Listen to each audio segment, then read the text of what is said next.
Kami dari kelompok 3 ingin mempresentasikan hasil diskusi kami mengenai analisis laporan keuangan PT Matahari Department Store terbuka dengan menggunakan Altman J-Score Revisi untuk memenuhi tugas akhir dari mata kuliah analisis laporan keuangan. Sebelum kami memulai presentasi kami, izinkan kami memperkenalkan diri terlebih dahulu. Perkenalkan, nama saya adalah Elis Wiyudi Surat. Saya Desirati Purba. Saya Siti Hairani Suti. Demikian perkenalan singkat dari kelompok kami. Selanjutnya kami akan mempresentasikan hasil diskusi kami mengenai analisis laporan keuangan. Baik, yang pertama kita akan membahas mengenai profil singkat PT Matahari Department Store. PT Matahari Department Store (TBK) adalah salah satu perusahaan retail terkemuka di Indonesia yang memiliki sejarah panjang dalam industri fashion dan gaya hidup. Didirikan pada tanggal 24 Oktober 1958 sebagai toko pakaian anak-anak di kawasan Pasar Baru, Jakarta. Matahari berkembang pesat menjadi pelopor department store modern pertama di Indonesia pada tahun 1972. Sejak saat itu, perusahaan ini terus tumbuh menjadi retail fashion nasional berskala besar dan terpercaya. Nah, yang kedua itu ada yang namanya tujuan analisis, dan di dalam ini kami mempunyai 3 tujuannya, yaitu yang pertama adalah menganalisis kesehatan keuangan perusahaan menggunakan metode Altman J-Score Revisi, dan yang kedua mengidentifikasi potensi kebangkrutan pada periode 2022 sampai dengan 2024, dan yang ketiga itu kami memberikan rekomendasi keuangan untuk perbaikan. Selanjutnya kami akan membahas metodologi J-Score Revisi. Metodologi J-Score Revisi adalah pengembangan dari model Altman J-Score yang digunakan untuk memprediksi potensi kebangkrutan sebuah perusahaan. Di sini kami mendapatkan 3 keunggulan J-Score Revisi, yaitu yang pertama, lebih akurat untuk perusahaan yang ada di negara berkembang. Yang kedua, tidak hanya berlaku untuk perusahaan manufaktur. Dan yang ketiga, cocok untuk digunakan dalam penelitian sektor perbankan, dagang, atau jasa. Rumus Altman J-Score untuk revisi non-manufaktur, yaitu Z sama dengan 6,56 dikali X1 ditambah 3,26 dikali X2 ditambah 6,72 dikali X3 ditambah 1,05 dikali X4. Dengan keterangan yaitu X1 sama dengan modal kerja dibagi total aset, X2 laba ditahan dibagi total aset, X3 EBIT dibagi total aset, X4 nilai buku ekuitas dibagi total liabilitas. Yang memiliki kriteria yaitu yang pertama, Z lebih besar dari 2,6 termasuk dalam kategori sehat atau berada di dalam zona aman. Yang kedua, Z lebih besar dari 1,1 namun lebih kecil dari 2,6 termasuk dalam kategori green area atau dalam zona waspada. Dan yang terakhir, Z lebih kecil dari 1,1 termasuk dalam kategori potensi kebangkrutan atau dalam zona bahaya. Selanjutnya kita akan membahas perhitungan J-Score pada PT Matahari. Berikut kami telah menyediakan tabulasi data laporan keuangan PT Matahari untuk tahun 2022, 2023, dan 2024. Data yang diperlukan untuk perhitungan J-Score ini yaitu total aset, modal kerja, laba ditahan, EBIT, ekuitas, dan liabilitas. Pertama, kita akan melakukan perhitungan J-Score pada tahun 2022. Sebelum melakukan pada rumus, kita harus mencari X1, X2, X3, dan X4. X1 kita dapat dari modal kerja dibagi total aset, di mana modal kerja pada tahun 2022 yaitu minus 909.915 dibagi dengan total aset 5.750.248 dan hasilnya adalah minus 0,158. Selanjutnya X2 yaitu laba ditahan dibagi dengan total aset. Laba ditahan yaitu 4.293.320 dibagi dengan total aset 5.750.248 dengan hasil 0,747. Selanjutnya selanjutnya yaitu X3, kita dapat dari EBIT dibagi dengan total aset. EBIT-nya sebesar 1.847.986 dibagi dengan total aset yaitu 5.750.248 dan hasilnya 0,321. Dan yang terakhir yaitu X4, kita dapat dari nilai buku ekuitas dibagi dengan total liabilitas, di mana ekuitas pada tahun 2022 yaitu 580.164 dibagi dengan liabilitas 5.170.053. Hasilnya 0,112. Kemudian kita akan masuk ke dalam rumus.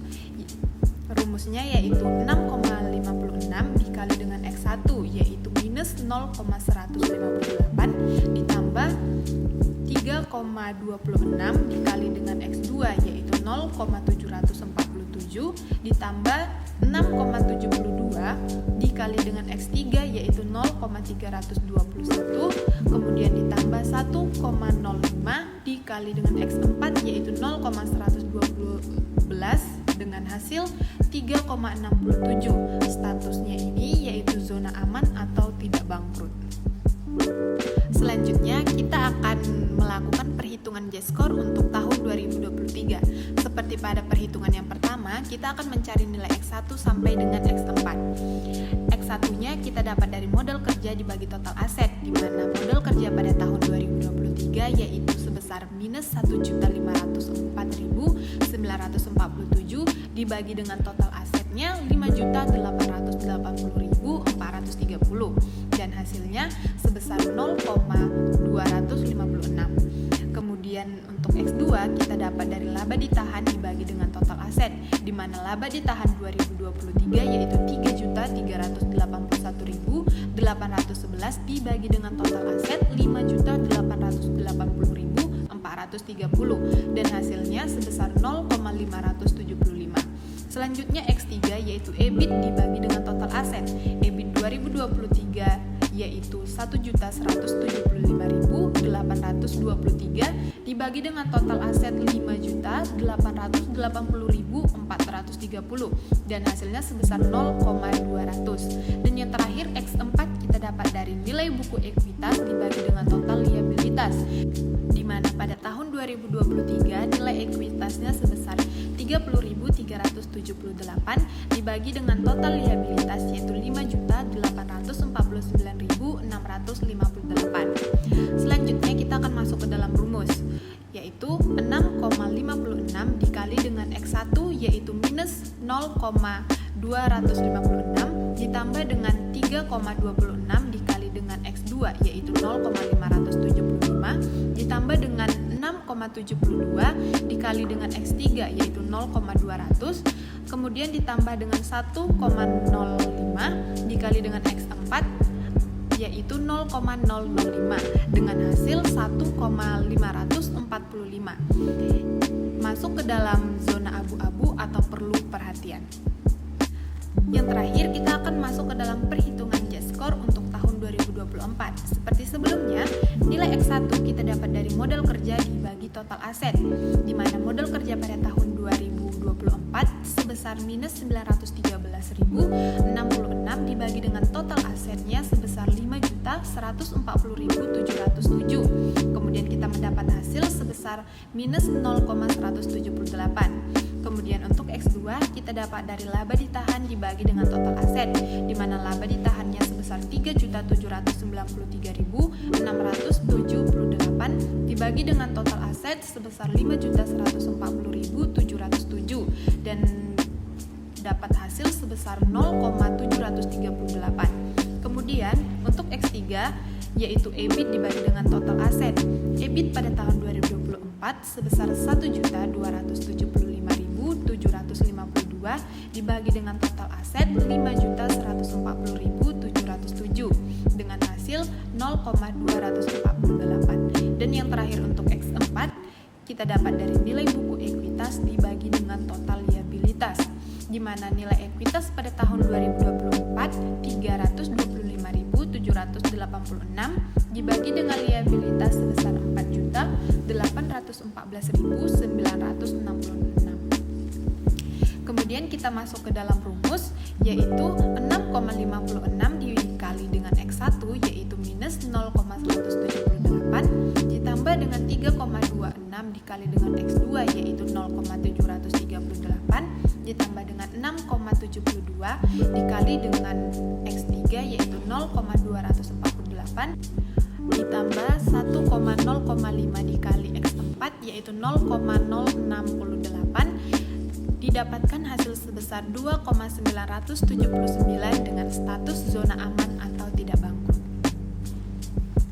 Berdasarkan analisis yang telah kami lakukan terhadap laporan keuangan PT Matahari Department Store Tbk dalam kurun waktu 3 tahun yaitu tahun 2022, 2023, dan 2024 dengan menggunakan metode Altman J-Score, maka dapat kami simpulkan bahwa penelitian ini menunjukkan kesehatan keuangan PT Matahari Department Store terbuka mengalami dinamika signifikan selama periode 2022 sampai dengan 2024. Hasil J-Score revisi menunjukkan kondisi pada tahun 2022 dan 2024 PT Matahari berada dalam zona aman atau perusahaan berada dalam kondisi keuangan yang sehat dan stabil.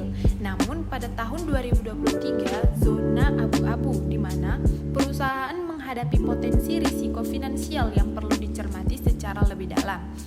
Fluktuasi ini menunjukkan bahwa meskipun perusahaan memiliki kekuatan finansial, terdapat tantangan yang menyebabkan penurunan kinerja di tahun 2023. Namun, kemampuan perusahaan untuk kembali ke zona aman pada tahun berikutnya mencerminkan ketahanan dan respon adaptif yang baik terhadap kondisi tersebut. Kami merekomendasikan untuk manajemen perusahaan bahwa penting untuk melakukan evaluasi atas faktor penyebab penurunan pada tahun 2023, terutama dalam aspek pengelolaan operasional dan struktur modal, strategi mitigasi